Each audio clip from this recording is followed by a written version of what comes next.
আরে ভাই, আপনি কি বললেন? আপনি টিকটকার পুলিশ? এই মিয়া, আপনার নিজের সম্মান সম্পর্কে কোনো ধারণা আছে?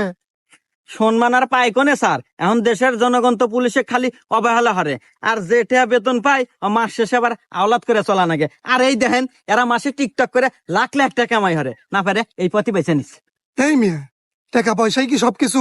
সম্মান একটা দামি জিনিস। এই দেখো তার উদাহরণ, 10 বার কান ধরে উঠবাস করালাম, আবার কি মুরগি দামও দেওয়ালাম। চাইলে তোমাকেও দিতে পারতাম, দেইনি কেন জানো? কারণ তোমার গায়ে একটা আইনি সম্মানী পোশাক আছে, এই সম্মানের জন্য তুমি বেঁচে গেলা। সরি স্যার, আসলে আমি এতদিন এই বিষয়টা বুঝতে পারি নাই স্যার। আজকে আপনি আমার চোখ কান সবকিছু খুলে দিলেন স্যার।